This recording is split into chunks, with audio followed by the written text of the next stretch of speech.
Jai Om Vishnupad Paramahansa Parivicharya Sutra Sata Shri Srimad His Divine Grace Ave Charnaravinda Bhakti Vedanta Swami Srila Prabhupada Ki ISKCON Founder Acharya Srila Prabhupada Ki Anand Koti Vaishnavrinda Ki Namacharya Srila Haridas Thakur Ki Prem se kho Shri Krishna Chaitanya Prabhu Nityananda Shri Advaita Gadadhara Srivasadi Gaur Bhakta Vrinda Ki Shri Shri Radha Krishna Gop Gopinath Sham Kun Radha Kun Giri Govardhan Ki Vrindavan Dham Ki Mathura धाम की नवदीप धाम की श्री जगन्नाथ स्वामी की यमुना माई की श्रीमती तुलसी देवी की सामवेद भक्त वृंद की निताई गौर Premanandi all glories to the assembled devotees, all glories to the assembled devotees, all glories to the assembled devotees, all glories to Shri Guru and Gauranga. Srila Prabhupada ki jai, Srila Gurudev ki jai. Namo Vishnupadaya Krishna Prastaya Bhukla Srimate Bir Krishna Goswami Niti Namne Namo Hamsa Nikashaya Prabhupada Priyate Suritesh Dinishta Pentaste Vakyanavadine. Okay, good morning and Hare Krishna to everyone. So welcome to this morning Srimad Bhagavatam class. Welcome to all our Mayapur online TV viewers and our Facebook ISKCON Sydney and ISKCON Sydney YouTube. So thank you for watching. So this morning we are reading from Canto 3, Srimad Bhagavatam Canto 3, Chapter 24, which is titled Renunciation of Kardama Muni. And the text that we are reading from is text number 17. So, Om Namo Bhagavate Vasudevaya.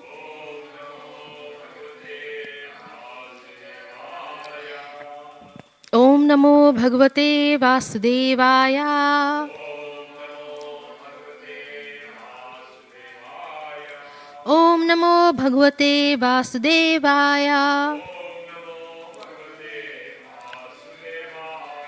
Narayanam Namaskrityam Naram Chaiva Narottamam Devam Saraswatim Vyasam Tato Jayamudiraye Nasta Prayasho Bhadreshu Nityam Bhagavata Sevaya Bhagavati Uttama Shloke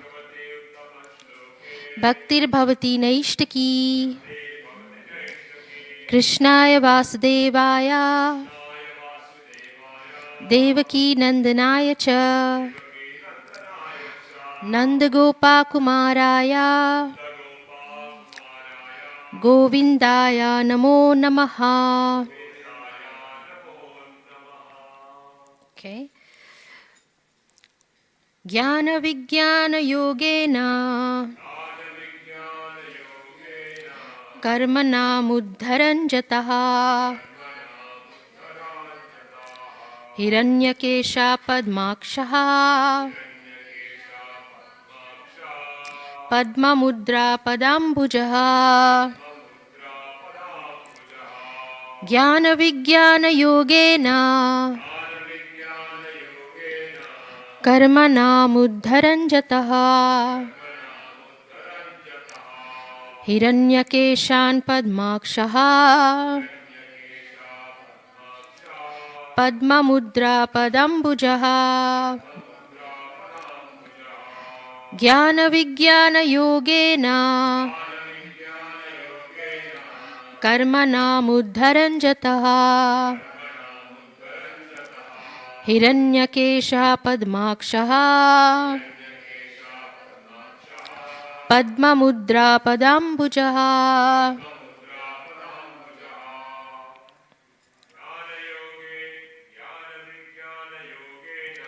Jnana Vijnana Yogena Karmana Muddharan Jataha Hiranyakesha Padmakshaha Padma Mudra Padambujaha. Jnana Vijnana Yogena Karmana Muddharan Jataha Hiranyakesha Padmakshaha Padma Mudra Padambujaha. Jnana Vijnana Yogena Karmanam Uddharanjataha Hiranyakesha Padmakshaha Padmamudra Padambujaha. Ladies. Jnana Vijnana Yogena Karmanam Uddharanjataha Hiranyakesha Padmakshaha Padmamudra Padambujaha. Okay. Jnana of spiritual knowledge. Vijnana and application. Yogena by means of mystic yoga. Karmanam of material actions. Uddharan uprooting. Jataha the roots. Hiranyakeshaha golden hair. Padmakshaha lotus-eyed. Padma mudra marked with the sign of the lotus. Padambujaha having lotus feet. So the translation and purport by His Divine Grace A.C. Bhaktivedanta Swami Srila Prabhupada ki jai. So translation. By mystic yoga and practical application of knowledge from the scriptures, Kapila Muni, who is characterized by his golden hair, his eyes just like lotus petals, and his lotus feet, which bear the marks of lotus flowers, will uproot the deep-rooted desire for work in this material world. Okay, so we can all repeat. By mystic yoga and the practical application of knowledge from the scriptures, Kapila Muni, who is characterized by his golden hair, his eyes just like lotus petals,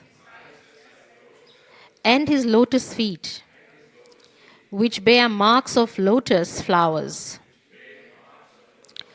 will uproot the deep-rooted desire for work in this material world. Okay. So purport. In this verse, the activities and bodily features of Kapila Muni are very nicely described. The activities of Kapil Muni are forecast herein. He will present the philosophy of Sankhya in such a way that by studying his philosophy, people will be able to uproot the deep-rooted desire for karma, fruitive activities. Everyone in this material world engages in achieving the fruits of his labor. A man tries to be happy by achieving the fruits of his own honest labor, but actually he becomes more and more entangled. One cannot get out of this entanglement unless he has perfect knowledge or devotional service. Those who are trying to get out of the entanglement by speculation are also doing their best, but in the Vedic scriptures we find that if one has taken to the devotional service of the Lord in Krishna consciousness, he can very easily uproot the deep-rooted desire for fruitive activities. Sankhya philosophy will be broadcast by Kapil Muni for that purpose. His bodily features are also described herein. Jnana does not refer to ordinary research work. Jnana entails receiving knowledge from the scriptures through the spiritual master by disciplic succession. In the modern age, there is a tendency to do research by mental speculation and concoction. But the man who speculates forgets that he himself is subject to 4 defects of nature. He is sure to commit mistakes, that's 1. His senses are imperfect, that's 2. He is sure to fall into illusion, number 3, and he is cheating, 4th. Unless one has perfect knowledge from disciplic succession, he simply puts forth some theories of his own creation. Therefore, he is cheating people. Jnana means knowledge received through disciplic succession from the scriptures, and Vijnana means practical application of such knowledge. Kapil Muni's Sankhya system of philosophy is based on Jnana and Vijnana. Perfect. So, Mangal Charan. Om Jnana Timirandasya Jnananjana Shalakaya Chakshurun Militam Yena Tasmai Shri Guruve Namaha. Shri Chaitanya Manovistam Stapitam Yena Bhutale Swayam Rupa Kadamayam Dadati Swa Padantikam. Vande Ham Shri Gurum Shri Yutapadakamalam Shri Gurum Vaishnavamscha Shri Rupam Sagrajatam Sahagana Raghunatan Vitam Tam Sajivam Sadvaitam Savadutam Parijana Sahitam Krishna Chaitanya Devam Shri Radha Krishna Padan Sahagana Lalita Shri Vishakan Vitamscha. Hey Krishna Karuna Sindhu Deen Bandhu Jagatpate Gopesha Gopika Kanta Radha Kanta Namastute. Tapta Kanchana Gourangi Radhe Vrindavaneshwari Vrishabhanu Sute Devi Pranamami Hari Priye. Vanchakalpa Tribhascha Kripa Sindhu Vaevacha Patidanam Pavanebhyo Vaishnavebhyo Namo Namaha. Jai Shri Krishna Chaitanya Prabhu Nityananda Shri Advaita Gadadhara Srivasadi Gaura Bhakta Vrinda. Hare Krishna Krishna Krishna Hare Hare Hare Rama Rama Rama Hare Hare.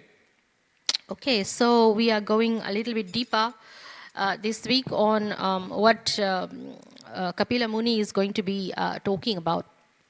So this is just in a nutshell. Kardama Muni, who is a very elevated soul, he has married the princess, the daughter of the empire, Manu, Swayambhuva Manu, and she's a princess. And then what happens, she goes to his hermitage. He's a Brahmin, so then she serves him there as his wife. And in the process, she loses herself in the, how she looks. She neglects herself in the service of her husband. And then the husband realizes the state of Devahuti, his wife.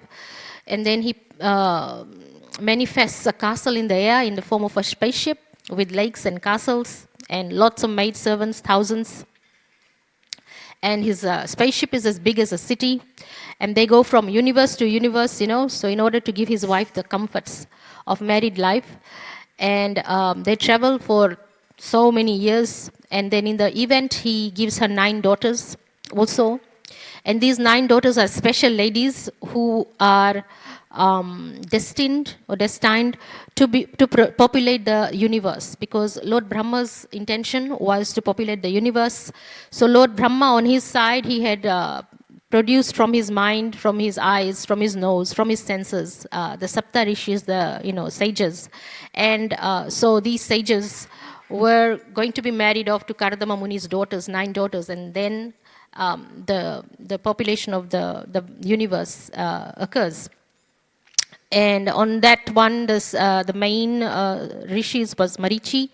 Marichi was going to marry one of the daughters of Kardama Muni, and thereby beget a son called Kashyap, who will then populate the universe by producing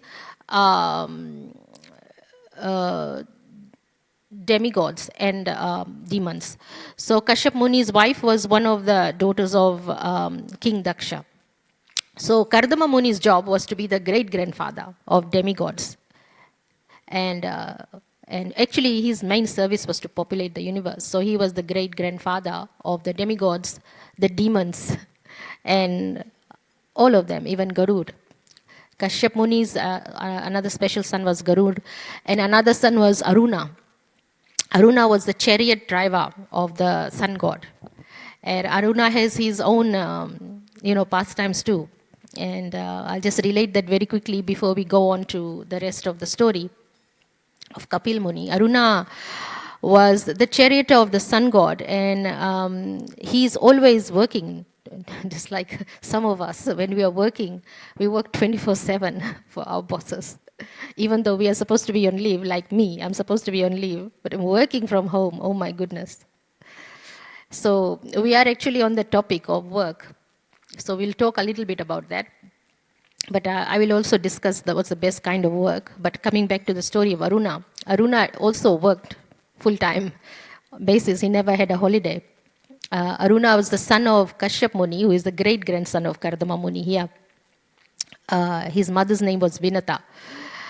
Anyway, when Aruna was driving the chariot and he was tired, so one day the sun god said, you are on a break. So he finally got his leave, like me, but it's not really leave. I'll go back and do some work today. I'm not even supposed to. So Aruna was on leave. So what did he do? He decided, okay, let me go and visit the heavenly planets. What will we do when we go on leave? I think the best thing I did was come and perform an arti on the altar one day because I missed the altar. Anyway, so he decided to go to the heavenly planets, and there he saw all the apsaras, the beautiful ladies were dancing, and the sun god, he was enjoying, but he was not allowed through the gates. They said, you're not allowed here. Actually, Aruna was sort of half-formed because his mother had broken the shell. He was in a shell, when he was about to be born. And Vinata, his mother, was very tired of waiting. 500 years has passed, celestial years, and he still hadn't hatched out of his egg. So she got impatient. And so she cracked the egg. Come on, out, son, please, quickly. So she wanted to actually see whether he was even in the egg or not. So anyway, he came out of the egg half-formed. So he wasn't fully formed, and he was very cross with her. Anyway, that's another story. So he went to the gates, heavenly gates. They wouldn't let him in. They said only ladies allowed only. Beautiful ladies. So Aruna, obviously, is a very strong mystic, personality. He decided to change into a woman. And remember, he's the chariot driver of the Lord, the sun god who circulates all around. So he changed his form into a beautiful lady. Very beautiful lady. And so he went inside, and he was allowed inside. And then sun god saw all the ladies dancing, and then suddenly he saw a different lady that he doesn't normally see. That was Aruna, who became Aruni. And the story goes that he was so attracted by Aruni. So he had a relationship with her. And there was produced. Who was produced?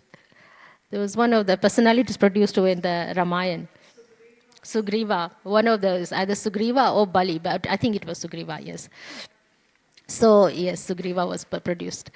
And then Aruni came out. After his leave was over, he had time out, so he went back. And sun god asked him, where have you been?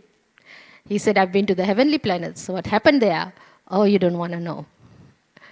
And sun god was intrigued. What happened? And he said, you don't want to know. Anyway, the sun god managed to convince him. And so Aruni told him this had happened. And so then sun god was even more intrigued. What kind of form was it that Lord Indra was attracted? And Aruni said, no, I don't want to show you. The sun god said, yes, please show me. I want to see. He was very intrigued. And he's the boss of Aruna. So then Aruni decided to show him that form. And the result was that the sun god got attracted by Aruni also. So there was another personality produced, Bali Maharaj. Anyway, these were characters meant to be in the Ramayana, not to be confused with our material life. So then actually Lord Indra and sun god have had this pastimes before, where Indra had produced Arjun in the Mahabharata, right? And the sun god had produced Karna, and there was a fight between the two. And so the same thing happened in the Ramayana when Indra produced Sugriva and sun god produced Bali Maharaj. And they also had a fight. So the sun god had the upper hand because he was the guru of Hanuman. So in Dakshina, he made Hanuman promise that he would look after or be the, like protector of his son Bali. So Hanuman was there. Was it Bali or Sugriva? One of the other two. Anyway, I've got to do my research properly. I hadn't really read about the Ramayana. This is just from memory. I'm telling the story. I kind of digressed. So this is the story about the descendants of Kardama Muni. It all happened from there. So Kardama Muni's job was really important, even though his service was very important, because all these pastimes occurred from his descendants. And then there were stories about the demons and the demigods fighting, and all these things happened just from his marriage with Devahuti. So coming back to the actual story of this purpose of this purport, when Kapil Muni came, he was the son of Devahuti. So there's another very important birth through Kardama Muni. The personality of God himself came as the son of Devahuti and Kardama Muni and his philosophy.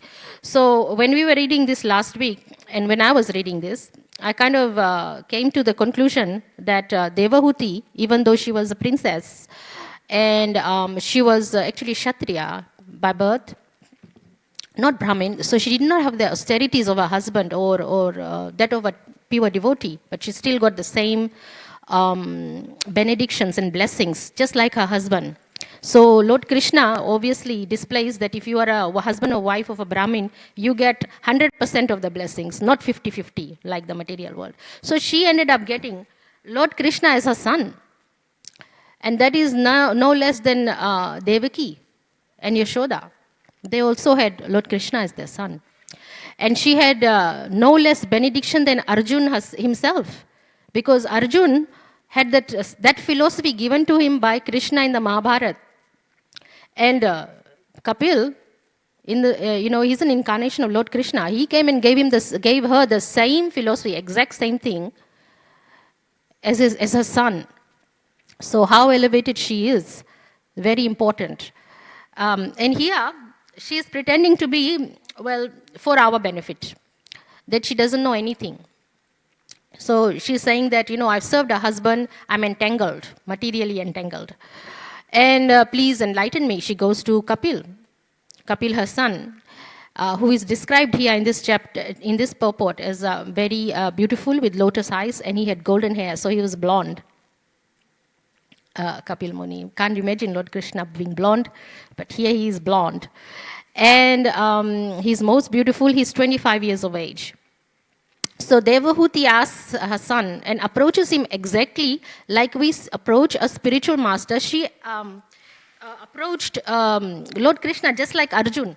Arjun had said to Krishna, please enlighten me, I don't know whether I should fight or not in this battle. So Devahuti is saying the same thing. She says, my husband, who is Kardama Muni, who's decided, okay, I will renounce, I'll go to the forest.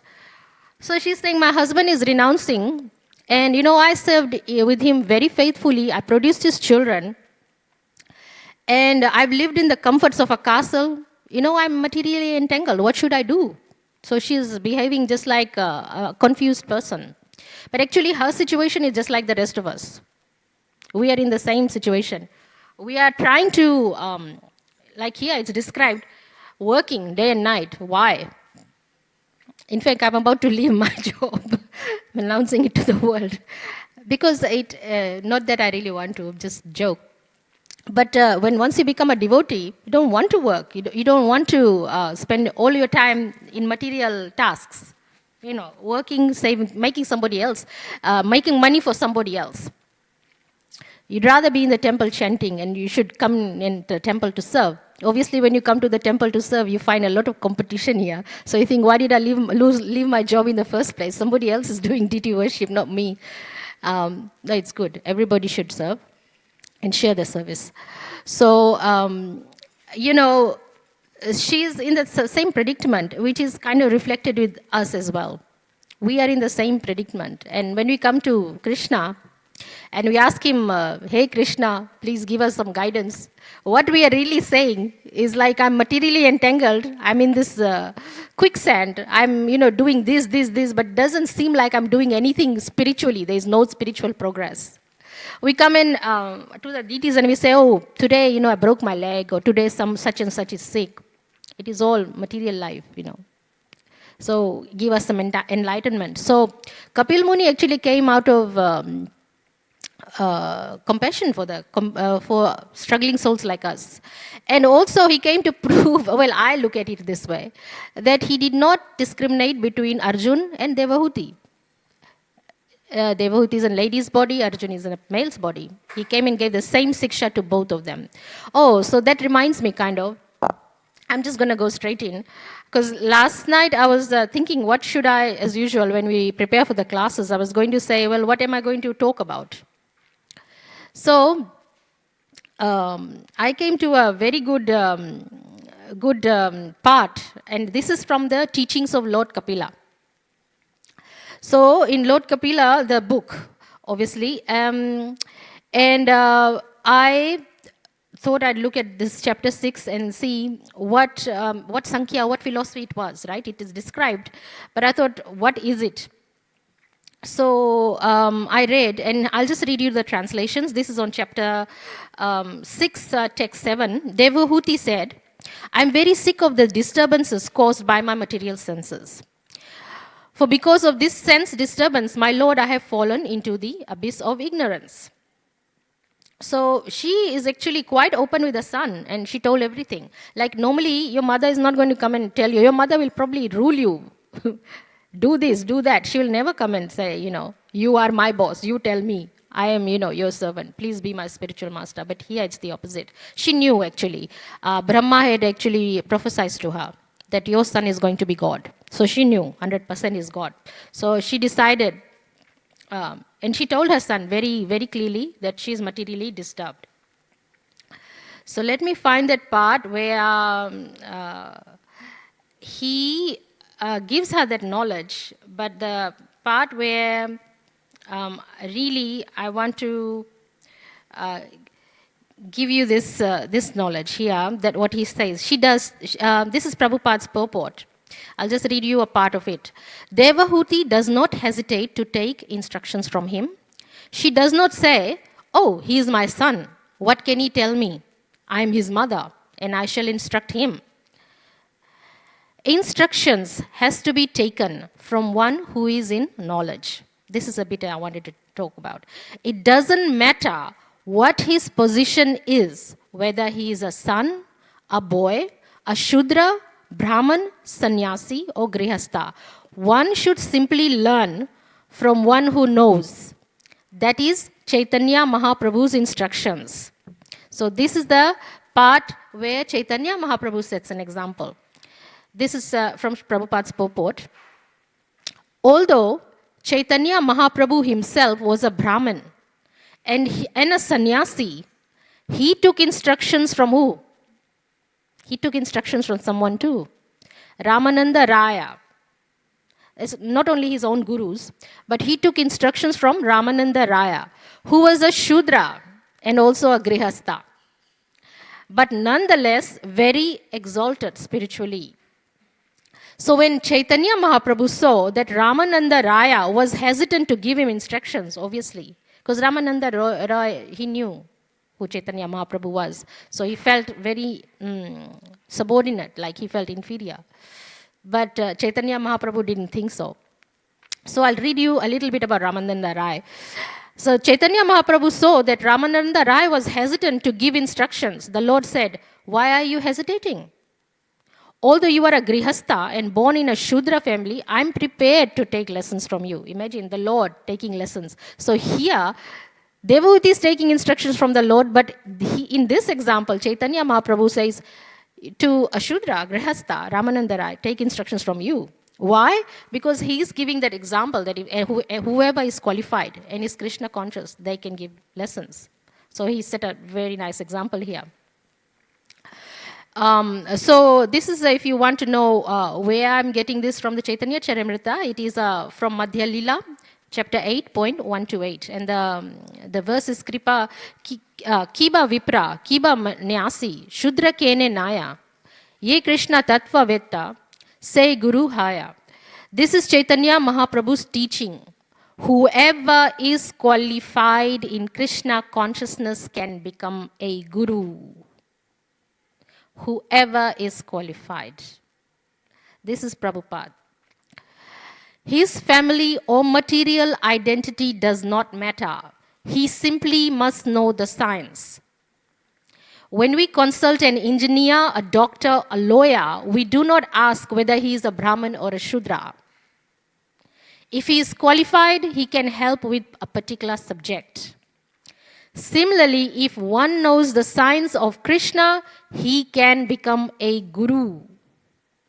So, there is a lot of controversy about who can be a guru or not.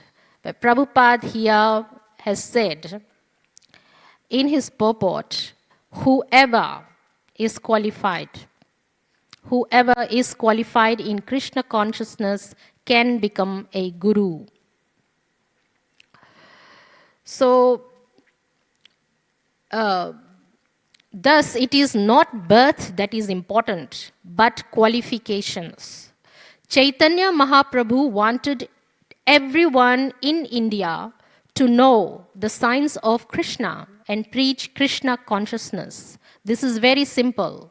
We need only repeat what Krishna has said or what has been said about Krishna in Vedic literatures. So, I'll continue from there. As stated in, not that part. So, this is it's a phone, so I have to scroll through a little bit.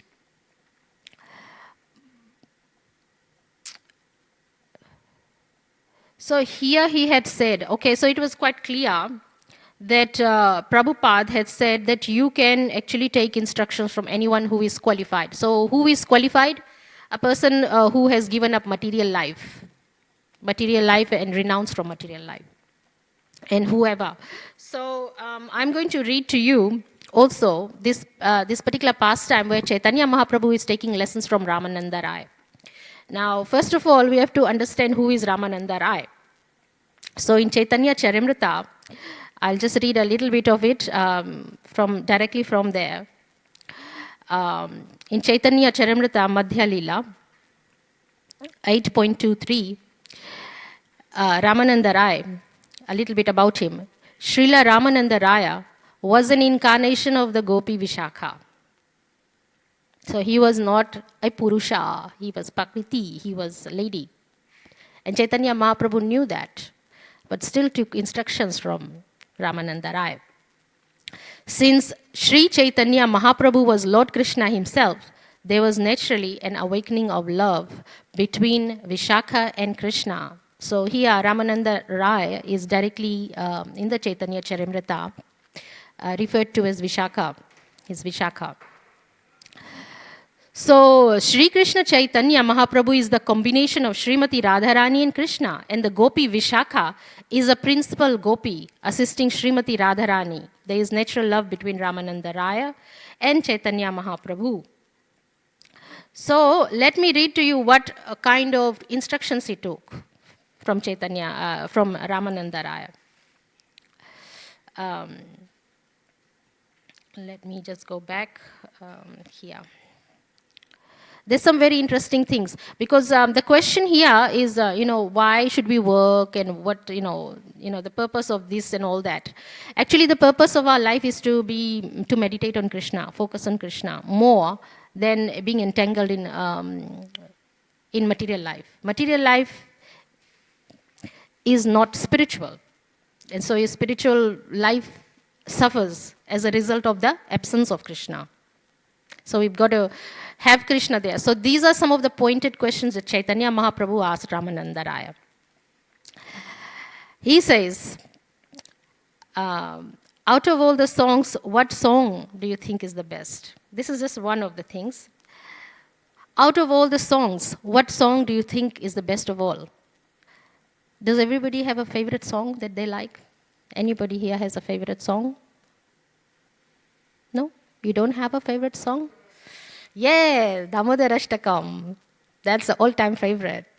Anybody else? Everybody's got one. Yes. Oh, yes. What was this song about? Bhakti Siddhanta Saraswati Thakur. Yay. So what is my favorite? My favorite one is the one, everybody's got one. My one is the one that Lord Shiva composed himself. And it starts with, what is Munindra Vinda Vandite Triloka? Yeah, Kripa Kataksha. It's known as Kripa Kataksha. It's all about Radharani. Begging Radharani to please show me Radha Sham Sundar.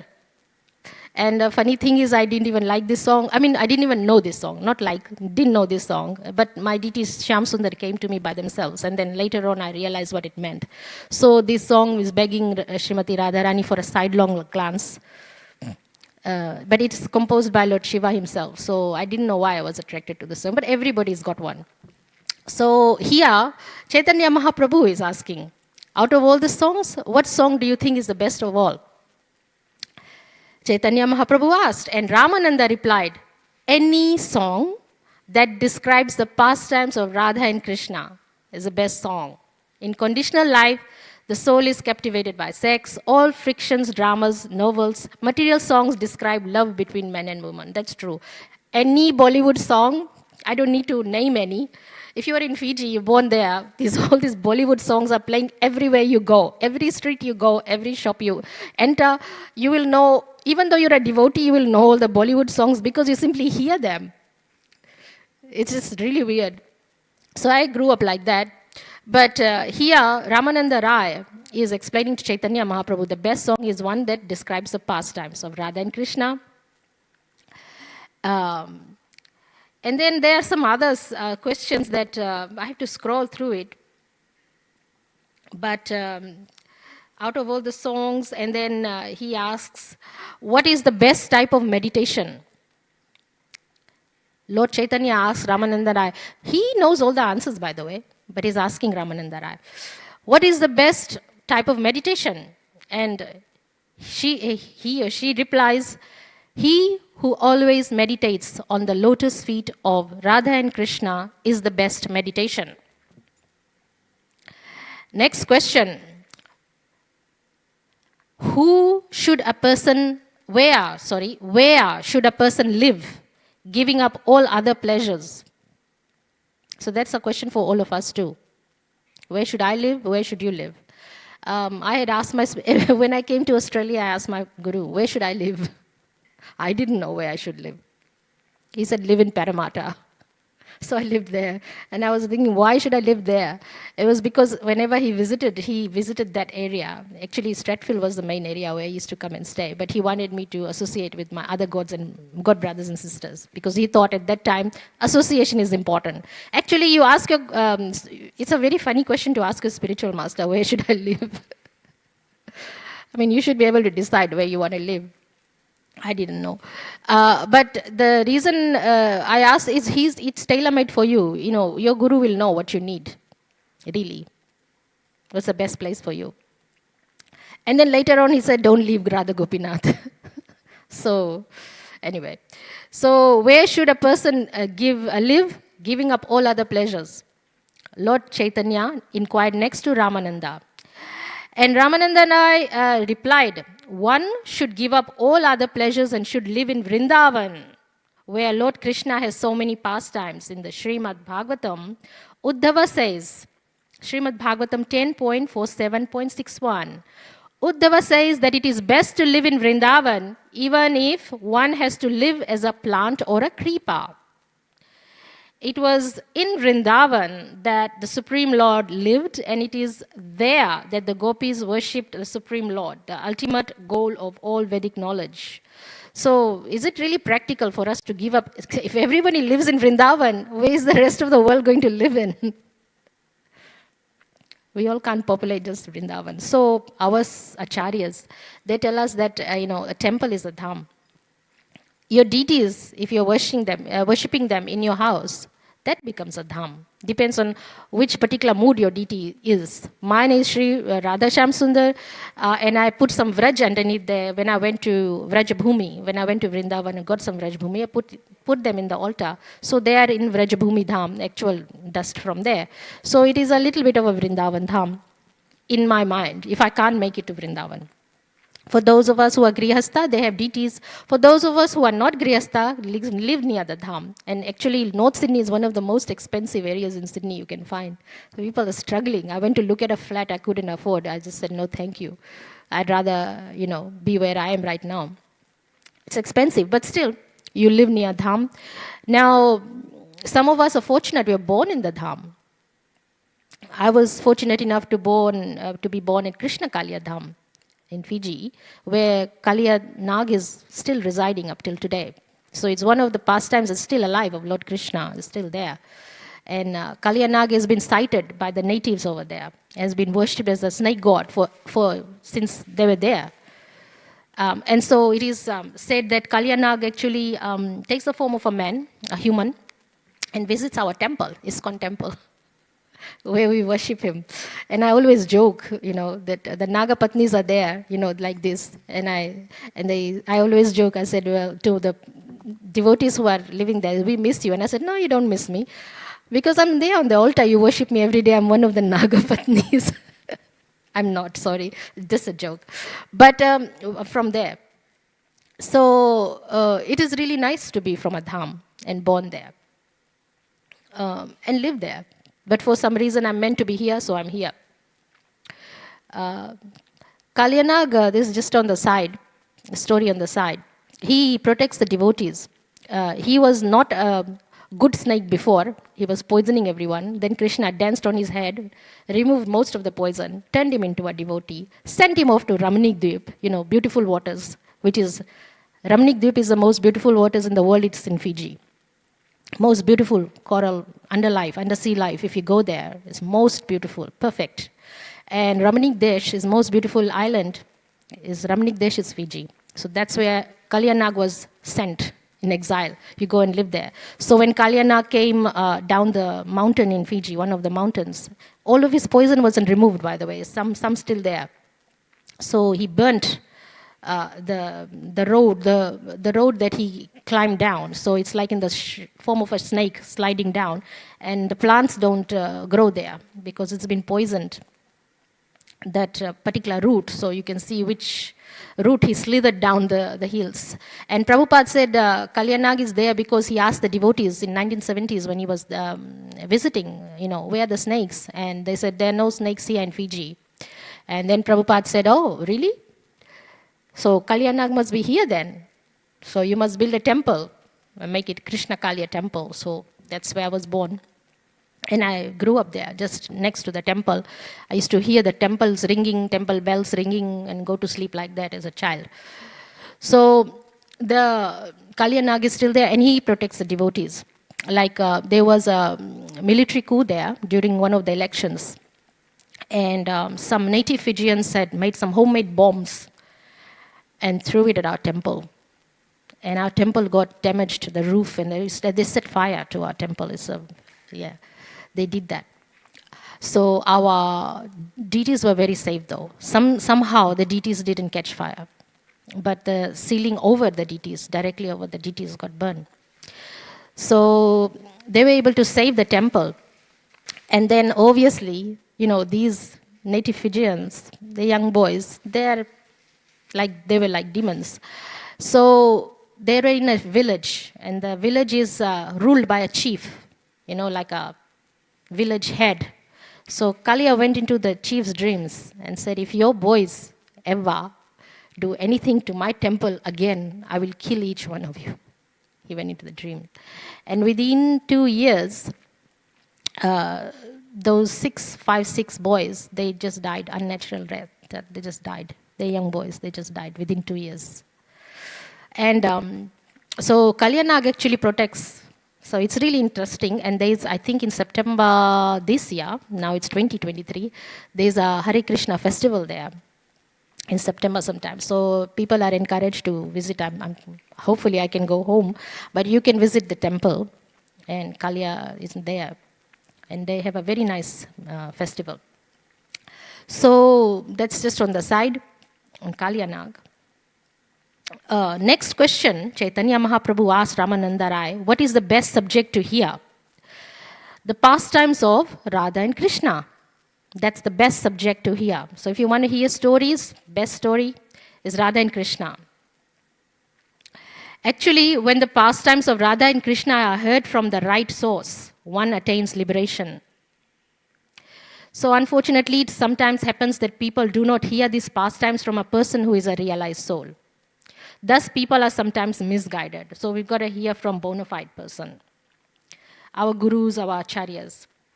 Here is the most important question that devotees ask. Who is the most worshipable deity? Because we have different deities. Who to worship?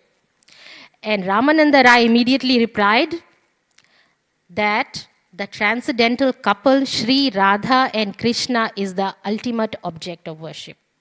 Sri Radha and Krishna. That's the ultimate. I used to think, I need the Govardhan Shilas because that's Krishna himself. I want to worship that one. But actually, after reading this, I'm quite pacified that is Radha Shamsundar is there. I can worship. That's the art. So it's okay. So there are many worshipable objects. But by worshipping objects other than Radha and Krishna, one becomes bereft of life symptoms and becomes just like a tree, a non-moving entity. So we must make sure that we worship. And you can worship Radha Gopinath in the temple. Just come and offer your prayers. You don't have to have them in your house, but if you regularly visit the temple. So then Chaitanya Mahaprabhu asked, where do they ultimately go after worshipping these deities? And Ramananda Rai replied that ultimately not worshipping a deity, sorry. Chaitanya Mahaprabhu asked him, where do they ultimately go? Those people who do not worship Radha and Krishna, they worship other objects. Where do they go? So Ramananda Rai replied that ultimately some turn into trees and others attain heavenly planets where they enjoy material happiness. Ramananda Rai went on to say that those who have no taste for Krishna consciousness or spiritual life are just like crows. So crows are the worst kind of birds, apparently, who take pleasure in eating other bitter nimba fruit. And it is the poetic cuckoo that eats the seeds of the mango. So we are here described like birds, like crows, if you try to enjoy other fruits. Let's see what other interesting. Okay, so here, thus Ramananda Rai and Chaitanya Mahaprabhu talked for the entire night. Sometimes they danced, sometimes sang, and sometimes cried. After passing the night this way, at dawn, Ramananda Rai returned to his place. The next evening, he returned to see Chaitanya Mahaprabhu. After discussing Krishna for some time, Ramananda Rai fell at the feet of the Lord and said, "My dear Lord, you are so kind to me. You have told me about the signs of Krishna and Radharani and their loving affairs and affairs of the Rasa dance and their pastimes. I never thought I should be able to speak on this subject matter, but you have taught me as you formerly taught Vedas to Brahma." So here, Lord Krishna is very famous for doing all those things. He will tell his devotees about himself. As Chaitanya Mahaprabhu, he discussed with Ramananda Rai, who is really Vishaka Gopi, and took lessons from her. He gave lessons to his mother. He gave lessons to Arjuna. And basically, ultimately, when we read about these things, the whole point I was trying to make was when we read about these things, when we hear about these things, then we become removed from the fruits of our material work. So that answers the question. The whole question was, why are we so attached to the material work, the fruits of our labor? We want a house, we want a car. Actually, Krishna will take that away from you at death. So when you die, you lose your children, your wealth, and everything. You lose it anyway. But in order to be renounced from it at this stage without death, while you are still living, you listen to Radha Krishna pastimes, you go and live near the dham, you worship the deities, just like Ramananda Rai was telling Chaitanya Mahaprabhu. That was the whole point, the answer to this question, to this purport today. So we will end over here. Are there any questions? I'm sorry to put you to sleep. If you yes, Prabhu. Thank you.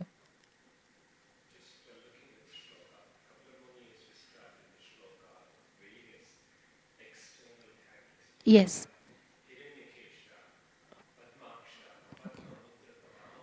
Yes. Yes.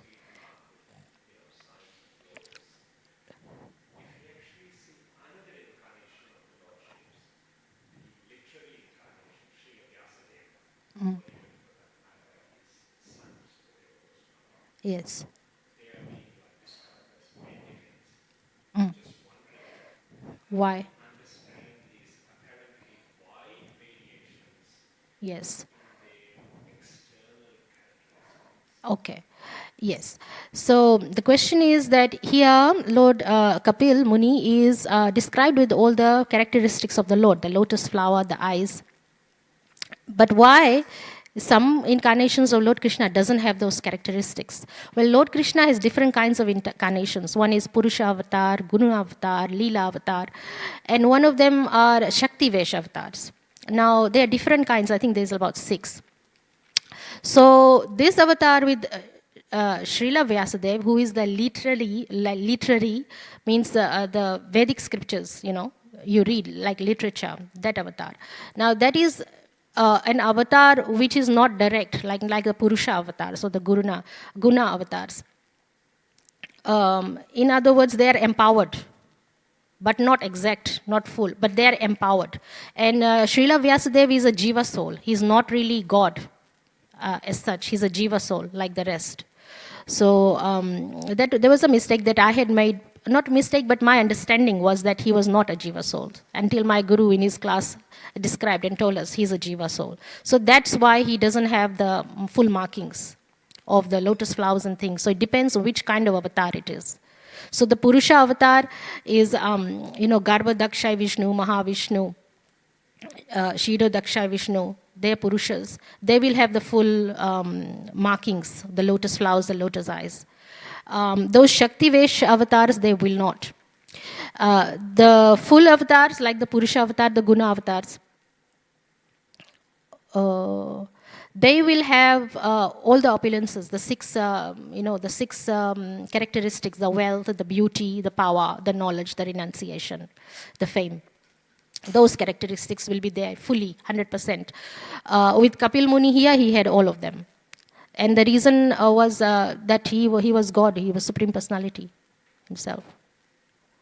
So that's the real answer. Why some avatars they don't have? Because they're a different kind of avatar. Okay. Any other questions or comments? Okay. Thank you for listening.